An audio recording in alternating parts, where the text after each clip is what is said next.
I gotta tell you the truth. This review's been one of the hardest reviews to do.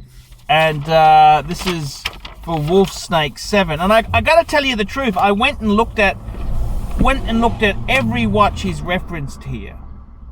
And I went and had a look. He paid $50.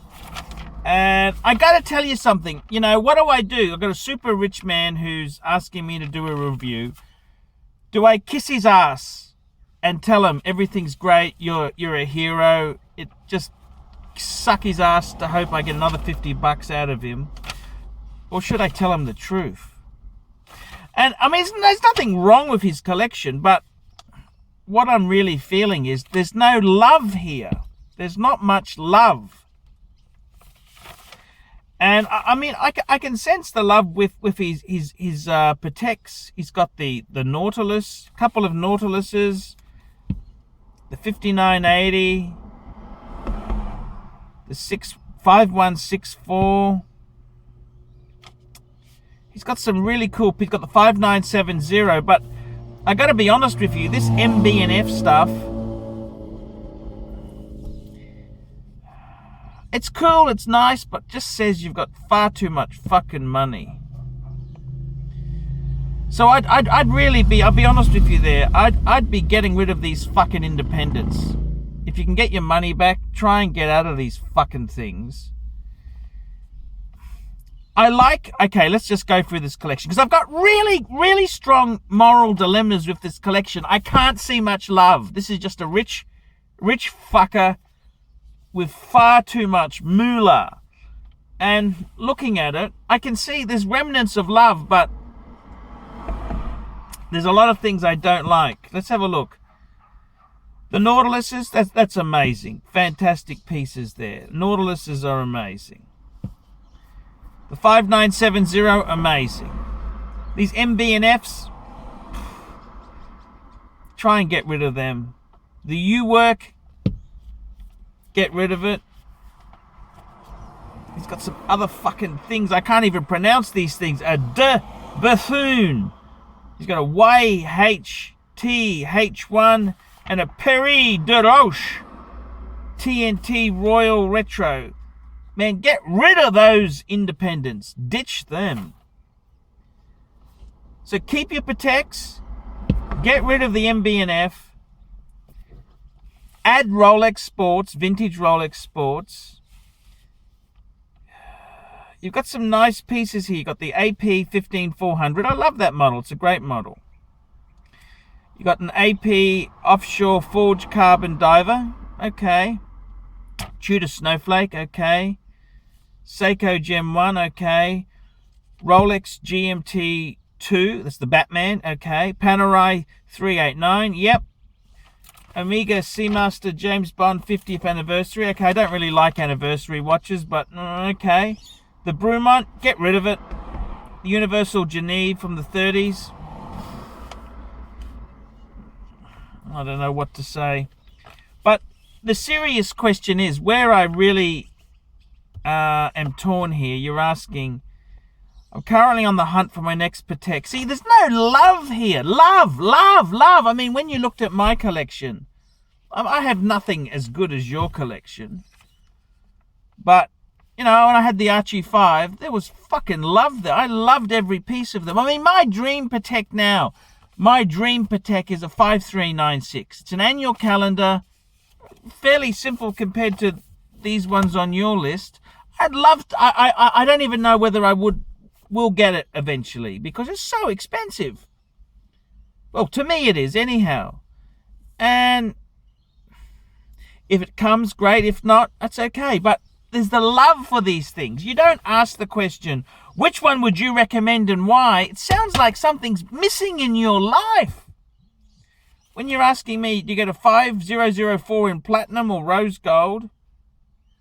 Or a 1463 steel? I mean, a collector, a serious collector who loves the things they love would know the answer. They know which one. And rightly or wrongly, they'll fight to the death for the one they love. I'm sort of, my own view is personally, any of these things, which ones do you love? It's really comparing the individual pieces. Which one's in the best condition? Which one do you really like? That's what's important. I mean, for someone as yourself who's so wealthy, even investment potential doesn't really matter. So my advice to you is these ones, 5004P, 5004R, or a 1463 in steel. Get the individual pieces and see which one you love most. Which one would I recommend and why? Well, that's not the sort of question you should be asking. You should know which one is the one that sings to you. You should know which one is in the best condition.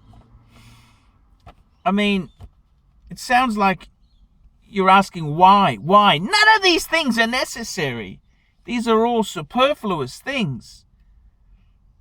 They're not really going to make you happy. If you think the possession of these things will make you happy, you're a bit wrong there. So I can't answer that. You need to look at the individual piece. And what I would say is always buy the one that sings to you. Buy the one that's good value. The one that is in great condition. And the one you really love. That's the answer. After that, you're going to acquire a 3448 or a 3450. Which would you go for and why? Again, this is not the sort of question someone who loves this sort of shit should ask. It's like going to someone who loves Ferrari and someone who loves E-Type Jaguars and say, do you go for the Series 1? Do I go for a Series 1 3.8? Do I go for a 1.5 4.2?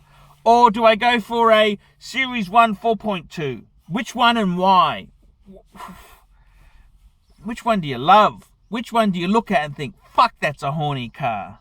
It's the same thing.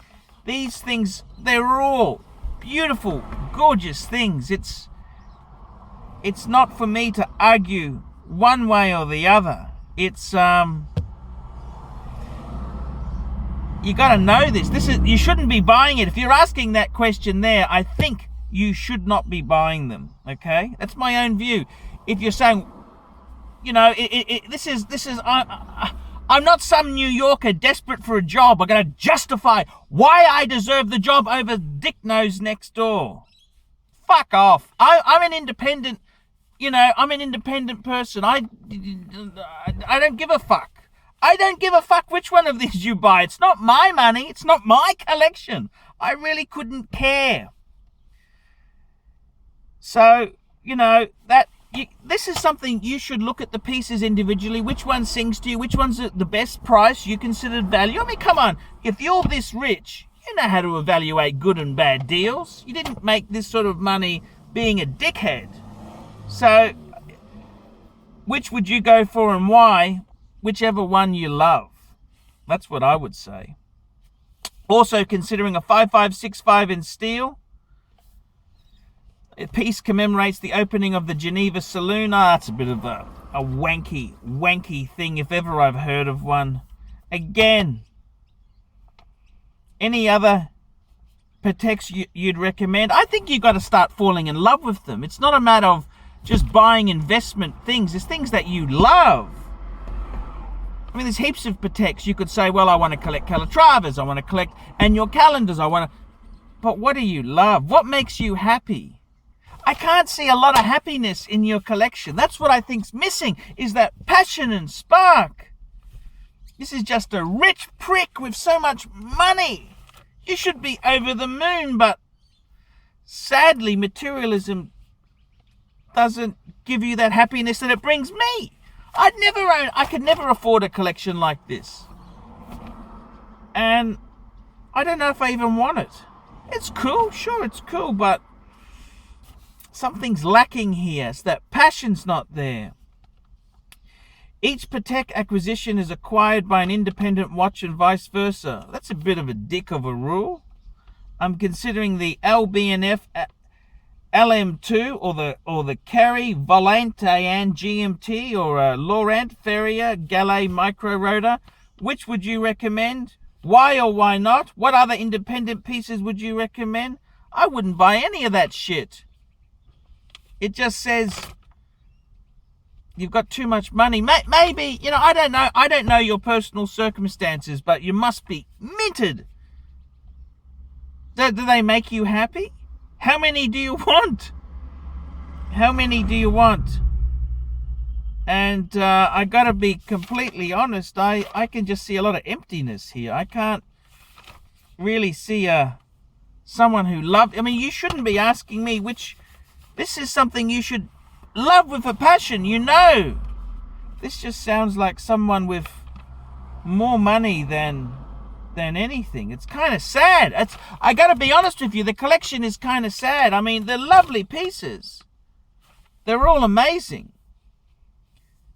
But I don't know if you should be asking that question. That's kind of sad. And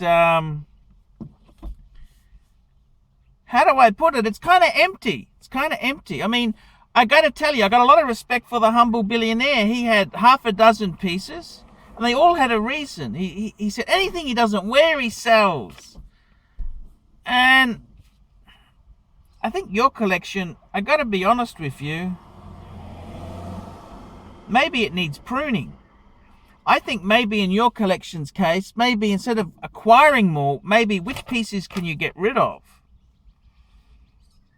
Maybe that might be the better way to go, because I can just see oodles of money and not much happiness.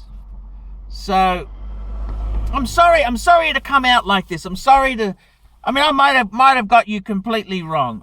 I mean, what would I know? But looking at this collection, you shouldn't ask questions of, should I get this and that and why? Well, I'm not in a New York job interview where I'm trying to give some snazzy answer, the shtick. I don't give a fuck which one you really buy, to be honest with you. Which one do you love? Which one makes you happy? Which one makes you a better person? I don't know the answer to this. All I can see here is an empty collection and a fuckload of money. That's all I can see. And Wolf Snake, how many fucking watches like this caliber do you really need? Is there anything else you could do? Maybe Wolf Snake, it might be best to reduce your collection to 6 pieces. Instead of buying less is more. What do you reckon, Wolf Snake? I'm sorry I've taken this tangent, but I've spent hours on this review, and I've re-recorded bits, and I've done all sorts of things here, and I couldn't put my finger on what was wrong with this collection. And there's no love in it. This is just a shitload of money. There's no love or passion, or there's nothing that great in it. And Wolf Snake, if you want to buy me that 5396 rose gold, please. I'm ArchieLuxury. Tell me what you think of that. Did I just blow off a very wealthy man? Did I make a rich man angry? Or is he going to come back and say, hey, I can see your point, Arch. I'm ArchieLuxury. Tell me what you think. And should I care what the fuck he says? See you later.